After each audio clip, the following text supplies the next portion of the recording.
In 2020 and beyond, savvy capital markets professionals must recognize the many ways that internal technology can be leveraged as a catalyst for growth. So in this session, Stephanie Fels, the Senior Director and Global Head of Account Management and Client Relations at DealCloud, will speak with top experts from IT Venture and TVC Capital about the benefits of connecting the dots within your firm's technology ecosystem. Well, today we're here to speak about best practices for next-gen capital market firms. I will introduce myself. My name is Stephanie Fels. I've joined the DealCloud business 4 to 5 years ago when the company was small at the time, and here we are today with nearly 1,000 clients.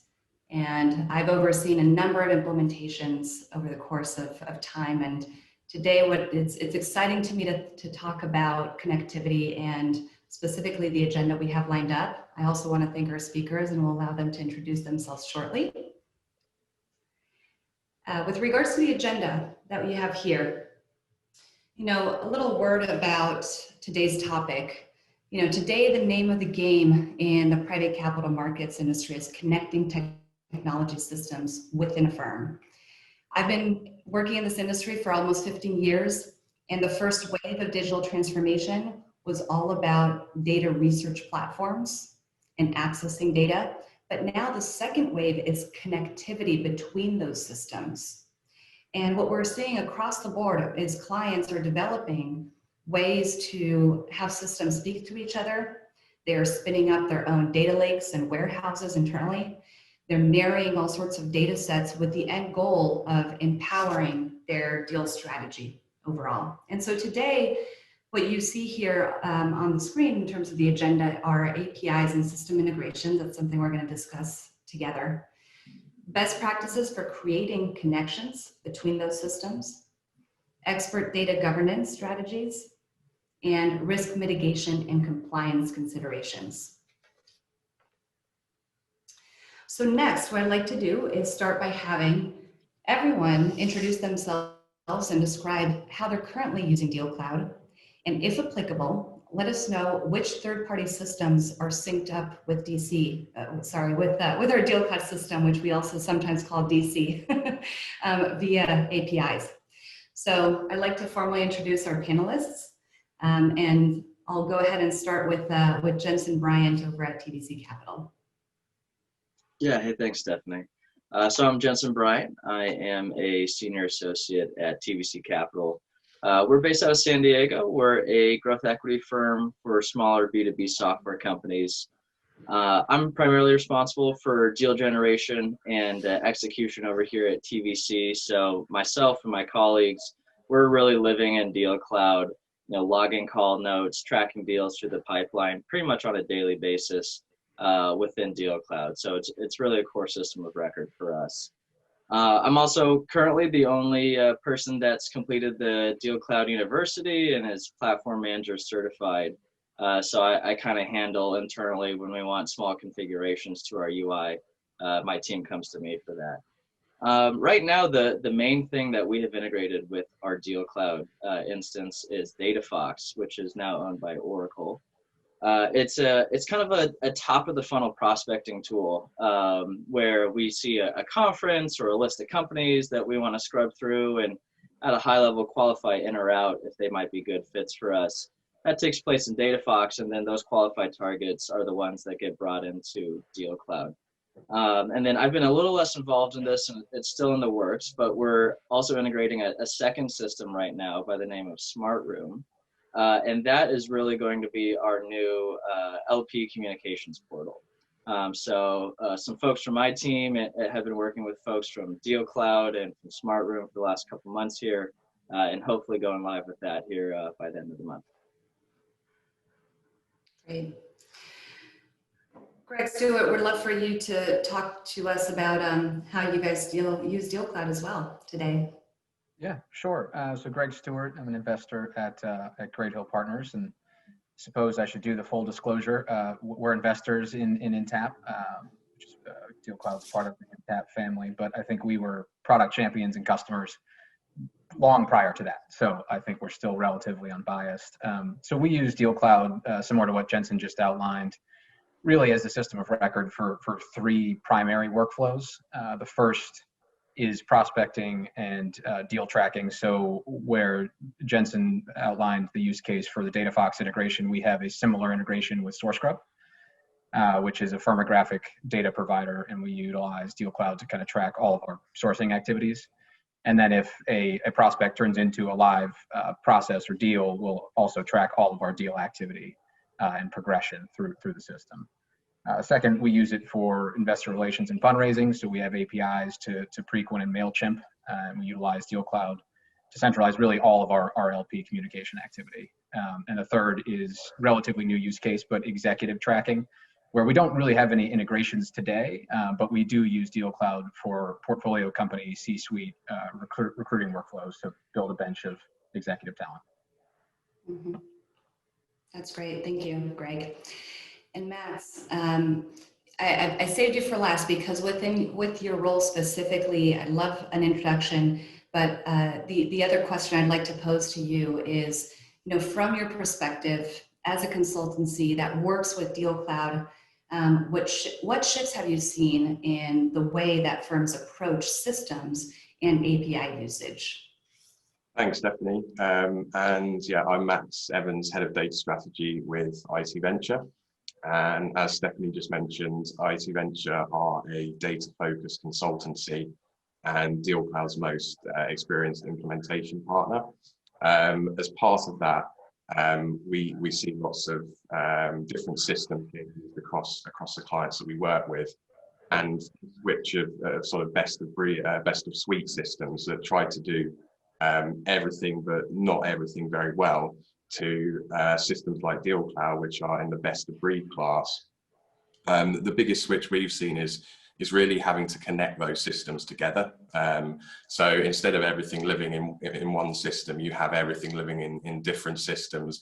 But some of that data, makes sense to be shared across the systems. Sometimes there's similar data being stored in multiple systems, and reducing the repetitiveness and manual maintenance of that data is really where we've seen the biggest shift and one of the biggest benefits of connecting systems together. Mm-hmm. That's great. Well, thank you for that. Why don't we move to the next idea and concept to discuss here. Just like to read off an industry quote here, is that application programming interfaces, which we all call APIs, right? They give institutional investors the ability to receive data the way they want it with on-demand frequency.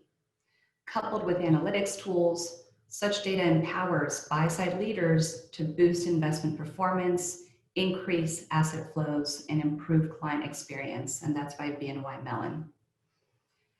Now, I've seen a number of clients like you are describing to us today. They're connecting with all sorts of areas within the house, virtual data rooms, which we discussed, fund accounting systems, and they're doing these syncs with a certain frequency, whether it's daily, weekly, monthly, and it can be unilateral or bidirectional. But what I'd like to ask here, the panel, is, what do these connections between systems enable for you personally and for your firm, right? And Greg Stewart, I would love to start with you if you can tell us about that. Yeah, so I think the core theme here is digital transformation, right? So to draw one of our favorite parallels, McKinsey found in a study that salespeople only spend about 40% of their time selling. And in private equity, where our core competency should be identifying and evaluating businesses for investment, I wouldn't be surprised if at more junior roles, it's significantly less than that 40% number that can be dedicated to that effort, between data entry and screening and updating offline kind of static reporting. It's a ton of effort. It's a massive time suck. And I think DealCloud and the associated connections for us are core to that digital transformation effort and allows time to be spent where it should be. Yeah, that's fair. That's exactly what we're seeing as well. What about you, Jensen? Would love to get your perspective on that. Yeah, definitely echoing what Greg just mentioned. I think our core connection with DataFox between the top of the funnel prospecting tool DataFox and DealCloud is really time saving. So when we spin up a bare bones company record within DealCloud's a brand new company that I'm very curious to begin reaching out to shortly. DataFox provides a unilateral integration where I click a button at the top right of my DealCloud company page, and it pulls in and autofills basically most of the fields, the address, the location, the number of employees, when it was founded, links to Crunchbase and LinkedIn and various other websites that we can link out to.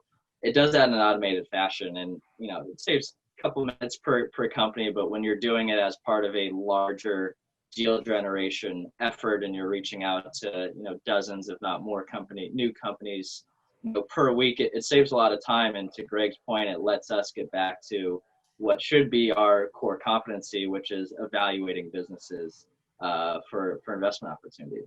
And then on the smart room, the new system that we're integrating right now, that's really going to allow us to consolidate several different tools. We've kind of piecemealed some workflows for our investor relations using Excel and Access and Word and Outlook. So that's going to consolidate tools and again also streamline those workflows as it comes to LP communications. That's great. Thanks for the insight there. And Max, I'd like to turn it over to you. You must have seen some interesting uses of the DealCloud API across the client base. Can you tell us more about that? Yeah, sure. We've definitely seen some really sort of ingenuitive uses of the DealCloud API.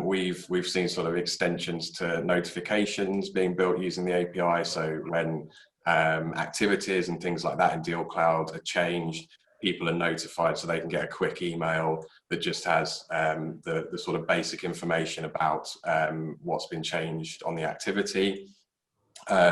Back office integrations we've seen quite a number of, so keeping the CRM data within DealCloud where it should live, and then having that data pushed across to different maybe back office systems and used for various purposes in there. And the benefit there, the real sort of benefit there, is the fact that people aren't having to maintain that data in multiple places, even though it's actually being used in multiple places. I would say, to pick a specific integration example to go into a bit more detail about, would be integrations we've done between DealCloud and portfolio monitoring systems. So what we find is that the people using DealCloud on a day-to-day basis and spending most of their day in DealCloud sometimes want to actually see information coming from their invested companies. So of course they've got projections and things like that stored in DealCloud, but bringing data back from the portfolio monitoring system into DealCloud, so people using DealCloud on a day-to-day basis can see the kind of high-level KPIs of their invested companies, is proving sort of really valuable in terms of when they're looking forward to invest into other companies. They can compare and see potential similarities between what they're looking at deal-wise and also what they're already invested into. Mm-hmm. Yeah, that's an interesting real world example that you're seeing in terms of connecting DealCloud to portfolio monitoring. Are you also seeing connections with fund accounting specifically? Is that another big one? That's a request that we see quite often. I would love to get a sense of your Yeah, we do. And a lot of the data that's stored in DealCloud is then needs to be used somewhere further down the line in the back office sort of fund accounting systems. One of the most common things that we find is that if a firm are generating notices in their back office system, which is quite a common task for the back office system to be handling, what they need is all the address information, the company information, contact information within that system itself to then use that data to generate those notices. And of course, it makes sense that that data is actually lives in DealCloud and is maintained in DealCloud, but also that it needs to be used further downstream in the back office fund accounting systems. So yes, it is something we see quite commonly. Mm-hmm. That's helpful. Thank you. Let's talk a little bit about data stewardship. So, great data stewardship is one of the easiest ways to ensure that every member of your team is getting the most out of the DealCloud platform. It has proven to be a crucial element of your firm's operational success. So, from personal experience, I think I've covered several hundreds of implementations myself personally over time. There are a number of things that we do, and we've learned to get better in advising our clients in how do they keep their data clean over time, right? And what we've noticed is during the implementation with DealCloud, we do a lot of data cleaning and normalizing. We grab it from all sorts of different sources, we put it together, we dedupe it, we clean it as much as we can possibly clean it. And then we release credentials, users can start logging in. And over time, it's always challenging to keep data clean consistently and updated. And it's the beauty and the beast of any system. It's how do we keep the data clean and updated, right? And there's a few best practices that I've seen over time work. One is, Data Cortex is a key strategy to that. We have purposely in our business model created an app store for data providers in our specific industry. Capital IQ, FactSet, PitchBook, Preqin, DataFox, SourceGrub. Another one is, and speaking to those, as some of our panelists have said today, those records keep refreshing and are updated. So all those companies that are being monitored, or the investor relations monitoring their LPs and potential investors and changes in news around those will automatically keep some of that data clean, right? Another thing we've seen is we have designed some specific dashboards that will track missing data points and key data that are really important, like deal allocations, or specifically some process checklists for due diligence. And that will then in turn drive some of the reporting on the deals.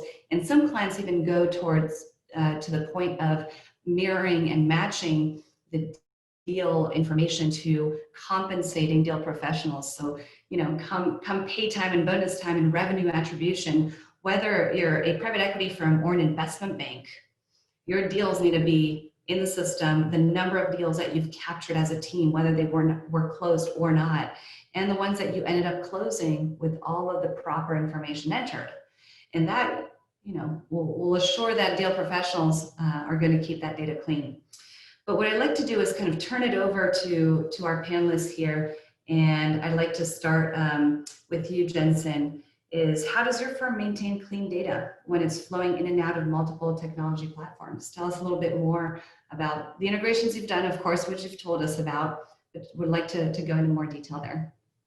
Yeah, absolutely. A few different ways. I think at the most basic is just how you structure the system. Things like required fields where I can't create a new record or update it without entering in information for this specific field, whether it's something very important like company name or contact email.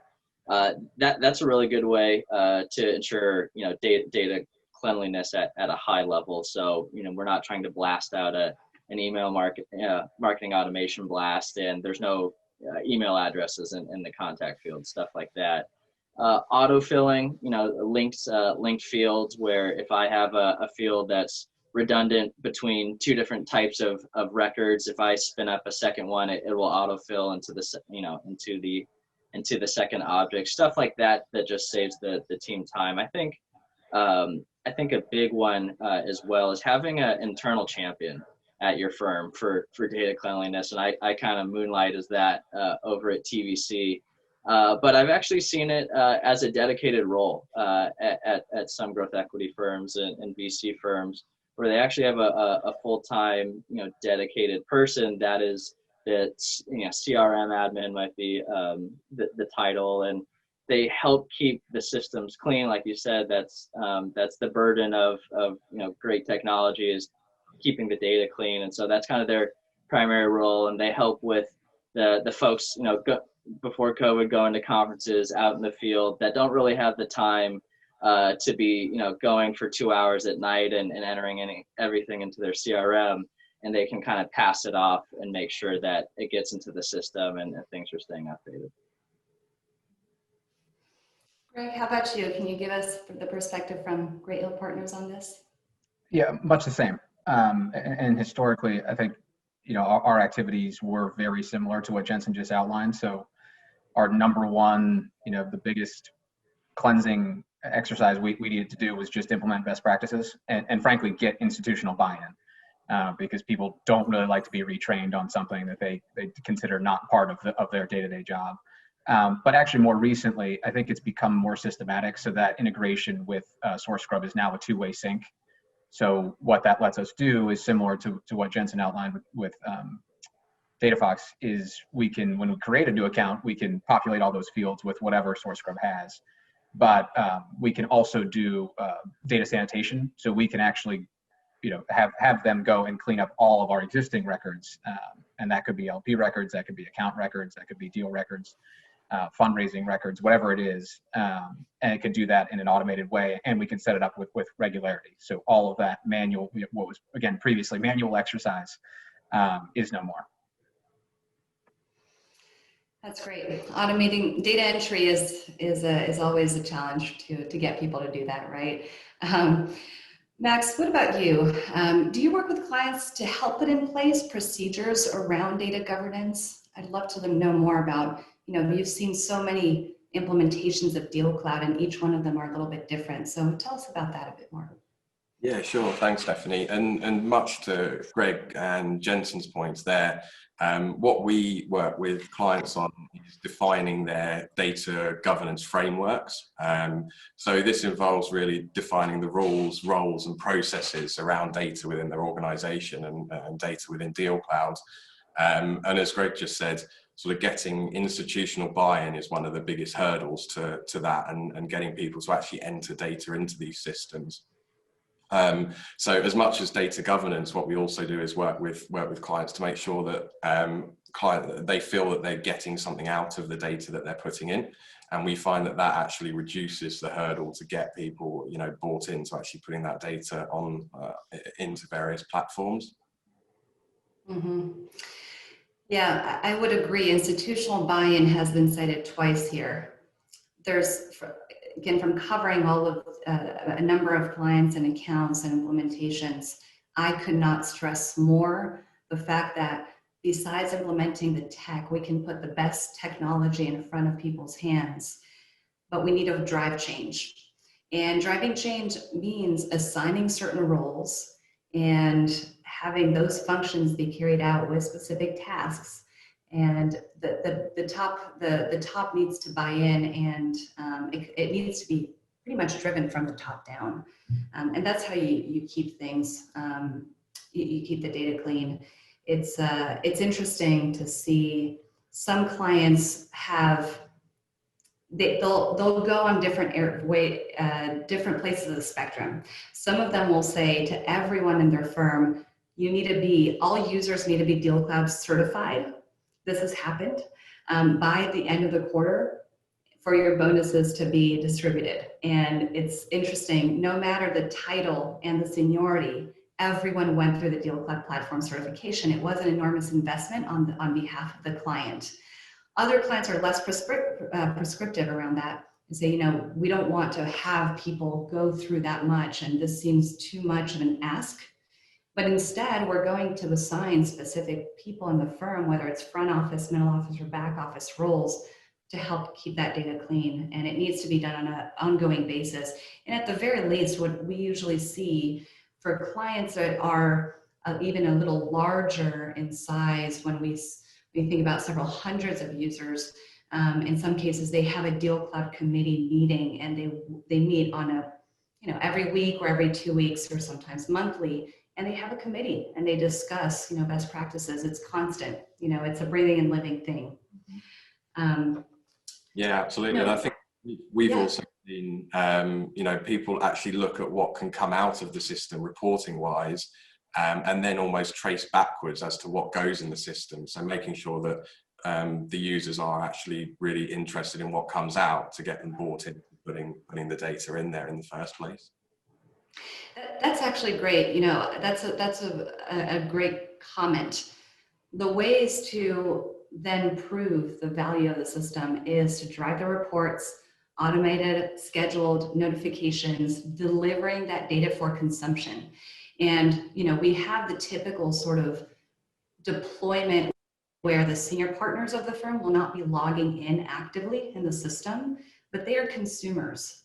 And before, you know, we think that another email notification is just an annoyance, well, they're going to see their deal pipeline show up or notifications about a recent conversation. And especially with the investor relations team as well. There are some clients that send a reminder to users that are out on the road doing fundraisers that don't enter their information, or when they enter it, the notes are missing. So it picks up on that and says, hey, here's some missing notes from that meeting you had earlier. We have capabilities to sync their calendars to DealCloud. So it picks up on calendar meetings and say, would you mind filling in these notes so we have this properly recorded. And that's how you build intellectual property as well as a firm, and that has a good amount of value. Any comments? Otherwise, I'm going to jump to our next section here, which is around compliance. So compliance, surveillance, and reporting requirements have increasingly burdened deal professionals with activities which require specific workflows. And this is a natural transition from what we were just saying, right? So my question would be, and Greg, I'd like to start with you. How do these systems and the connections between these systems facilitate risk and compliance? And I'll give a couple examples very quickly, and they may be you know, relevant or in place at Great Hill or not, but we have some folks that use DealCloud for submissions of deals to the investment committee. Those submissions are recorded, there are memos, then voting takes place. And in fact, some of what we've seen is some clients in that meeting, they will all cast their vote live. They will refresh screens and see that final vote go through approval or decline. Other clients use a number of checklists throughout their deal diligence, whether again, it's private equity or investment banking. There are a number of things that need to be in place, like NDA or compliance checks. And those are done in the system when users are going in and from other areas of legal and compliance, and they're participating to that deal process all in a central place. So I'll stop here and I'll turn it over to you, Greg, for you to tell us more there. Yeah, so I think we'd probably bifurcate this into two elements. So one, reporting is, we've talked about it this entire session. I mean, it's critical to our workflow, right? Whether it's the ability to quickly generate reports for LP diligence, you know, they want to see deal volumes, sources, stages, or, you know, what's also been powerful is just our ability to look back and understand what sourcing methodologies or mediums have been successful. All of that reporting comes out of DealCloud. And those are the exact reports I was referring to earlier, which were manual and you're cobbling things together and checking different folders on a drive. And now that's all centralized. And on the compliance side, it's wide ranging, but also critical. So it's something as simple as what you just alluded to, where, you know, we used to have this Excel file of NDAs signed and the date and how long they were going for. And it's almost offensive to think about because we invest in technology businesses whose sole purpose is to disrupt those kinds of manual exercises. Yet that was, you know, less than 2 years ago. So now we have something, you know, that centralizes all that in the system. But then it's also, you know, more, you know, kind of sensitive things where, you know, like our back office had to go through an exercise last year of basically creating a logbook of all communications with LPs that we had to assemble. And without DealCloud, that would again have been a very arduous and manual exercise. So whether it's reporting or compliance, it's end-to-end pretty critical to our operation. Thank you for that perspective, Greg. Jensen, what about you? Tell us more about how at TVC, DealCloud can support your team in preparation and readiness exercises for future audits by government agencies, for example, or in other compliance matters, such as employees' access management, right, and protect the firm's data when you have some professionals that might be outgoing. Tell us about how you manage those kind of things at your firm.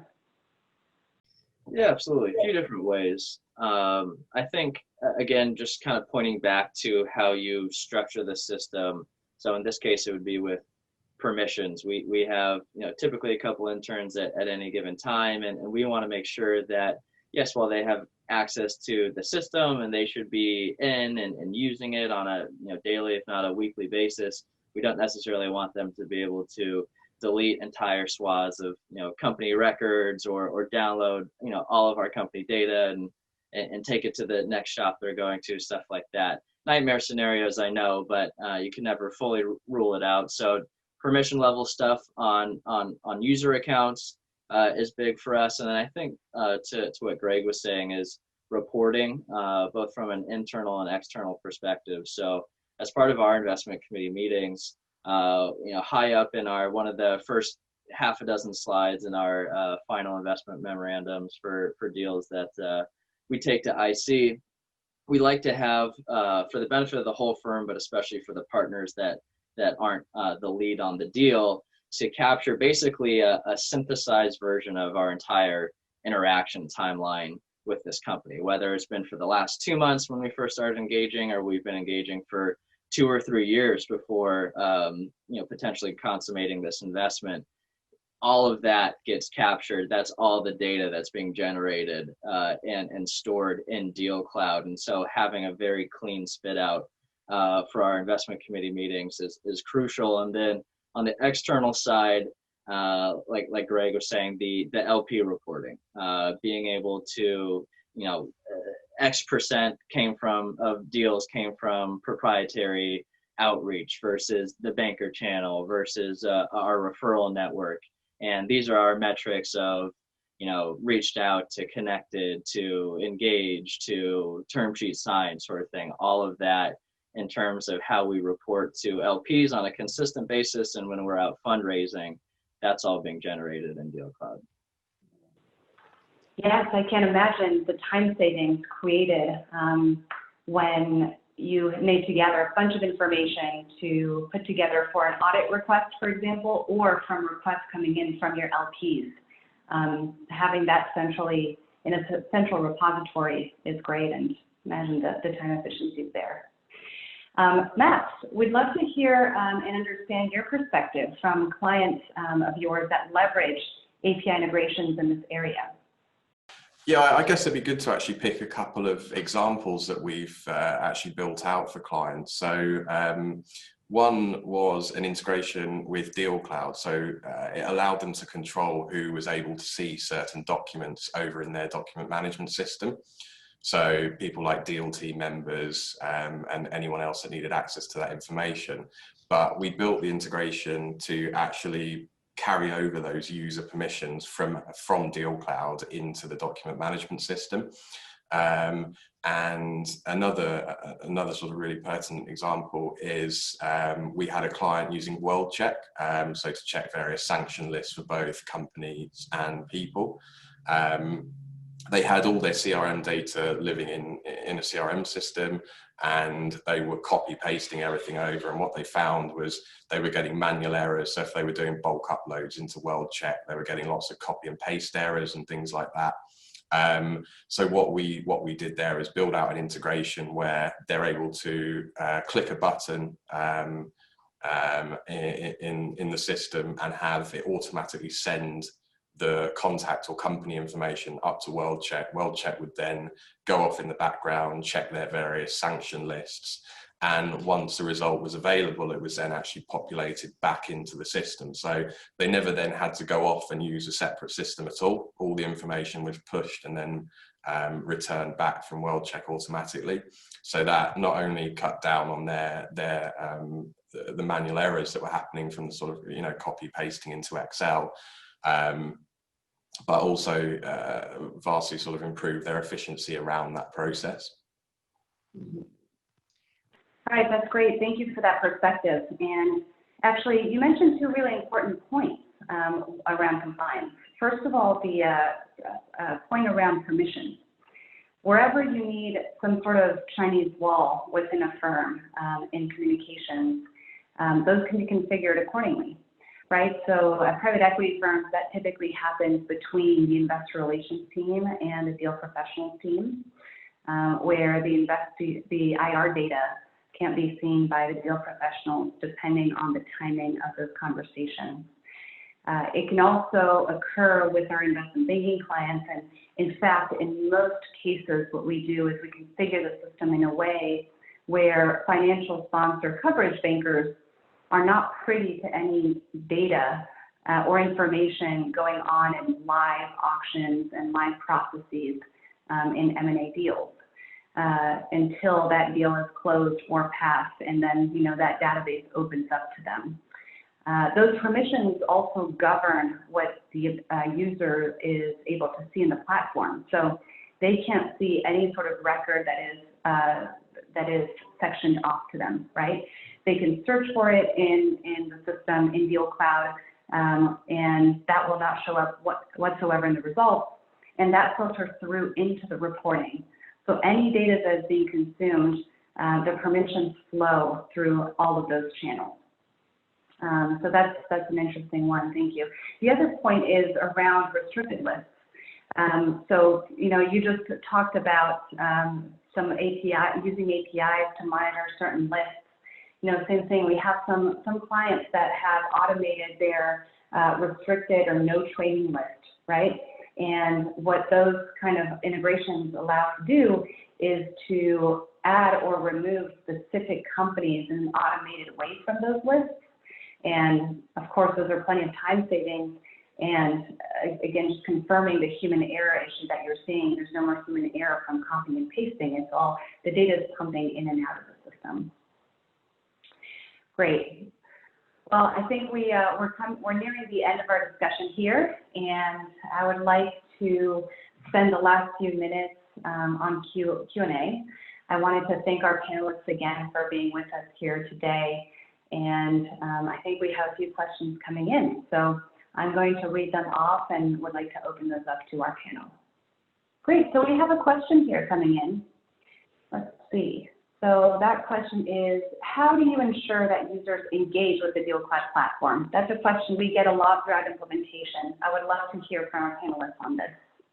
Yeah, I mean, I'm happy to start with that. I guess I think Greg Harrington at our firm would say you withhold their paychecks. That's the best way to get them to really engage. But on a serious note, this is what we talked about earlier. This is critical to getting the most out of these systems. Everyone's familiar with the phrase "garbage in, garbage out." That was our experience with prior systems, where if you didn't have kind of the guardrails that Jensen talked about for entry, you're setting yourself up for a disaster down the road. And similarly, if you don't enable people to use things in the most efficient manner. So we actually, as part of our onboarding for new employees on the investment professional side, we have full sessions dedicated to, and it's going to sound kind of tedious, but it's to mechanics of SourceScrub and of DealCloud. So that's where a lot of junior people spend a lot of their day-to-day. And so what is the best and most efficient way to go about creating a list, getting it from one system into another, or ensuring that you're going through the system in the most kind of compliant fashion that won't create any data hiccups down the road. So I'm sure, Max, you probably have some significant markups to our internal presentations, but they've been helpful in kind of teeing things up for us.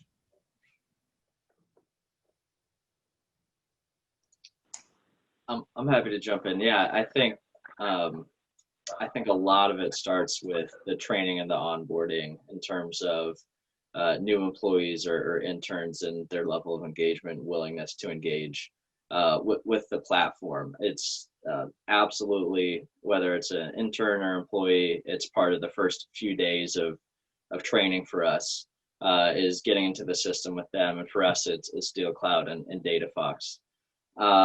Showing them how it works, fielding questions, letting them start to play with it and cut their teeth a little bit, and then circling up with them and making sure that they're adhering to the processes and the standards that we've put in place internally.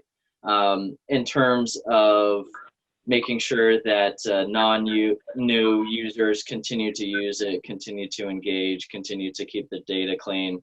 Again, I think that goes back to being a bit of a champion internally, and really just demonstrating, if you can, if there are horror stories in the past, or if you're unfortunate enough to have current horror stories that you're living through with your data, really showing them the effects of bad data.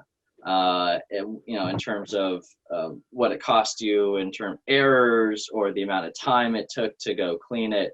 If you can really demonstrate that bad data has consequences, I think they're much more apt to adhere to good data stewardship. Here's another question. This one is around marketing technologies, actually. Does DealCloud hook up to marketing technologies?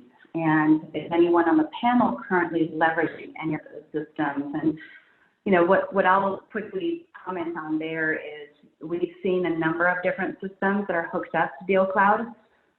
For some of our smaller firms, their needs might be a little more simple in the sense that they just do a newsletter blast or a couple of business development outreaches through a system like a MailChimp or Constant Contact.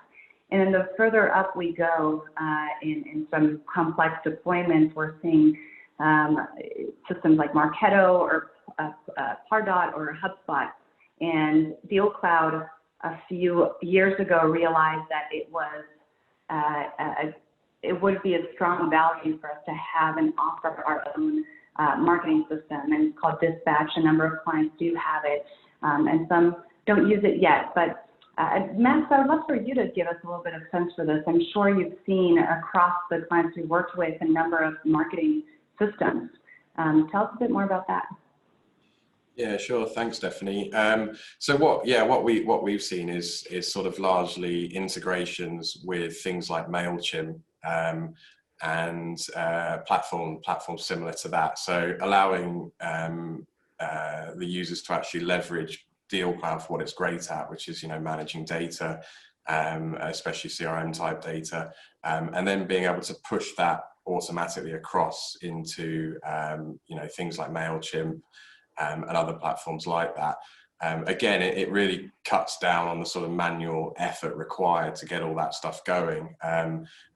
We've worked with a few firms who just to send out an email to a load of people used to take days, and those days wasn't actually putting that content together, the bit that you really want to focus on. It was actually getting all the data in the background together from all the systems it was living in. And that's really where we see the sort of big efficiency gains is, leave the boring stuff, so to speak, of actually collating all those email addresses and names and things like that, to, the integrations happening between the systems, and spend time focusing on what's really important, which is the content that you're sending out. Yeah, we live that exact outline. I think, Max, you know that about us. It was very manual. It was very time consuming, both for a simple marketing blast, like we did a new deal, or LP communication. And I think, as Jensen just alluded to, outlining that time drain for people is exactly what gets buy-in. And when people see that automated and efficient, it just creates a flywheel that's very helpful internally. Yeah, absolutely. And I think it adds to that sort of engagement with systems is, making them easy to use for people naturally puts you in a good standing for getting people to actually engage with the systems. Yeah, I'll chime in. Stephanie, you mentioned that some shops are just using not, Marketo or HubSpot, but like a Constant Contact. That was TVC for many years. It was all siloed data. I mean, Constant Contact has its own kind of data repository, and that was totally siloed and separate, and in many cases redundant from our CRM's data. And so we've switched over to Dispatch. Haven't been really active with it during COVID, and historically we've only really done one, maybe two kind of email marketing automation blasts per year, but that's something as a firm that we're trying to mature those practices internally. So we're excited to get deeper with the Dispatch tool. Yeah, no, that's great. What we're starting to since Dispatch was released, not yet a couple of years ago, but close to that, a year and a half. What we've seen is now we're taking it a level deeper with the with configuring that, and we're blending things like data coming from other systems via API or via our data cortex. Based on data points changing, let's say a target company just hired a new CFO, for example, or there's data saying that, you know, CalSTRS has a new investment mandate. Those data points changing and being fed into DealCloud will create a trigger workflow that goes to the owner of that relationship and then creates an automated email that goes to their primary contact at that firm. And when you think about now, we're really connecting the dots from end to end now with integrated systems, but then automating some of that communication and tracking those campaigns, the views, the clicks, and the reaction to that communication, all within DealCloud. Now you're starting to really leverage all that information and data that you're getting. But I think we're out of time. There's a couple other questions that we can follow up on gladly, and I wanted to thank our panelists for being here today with us.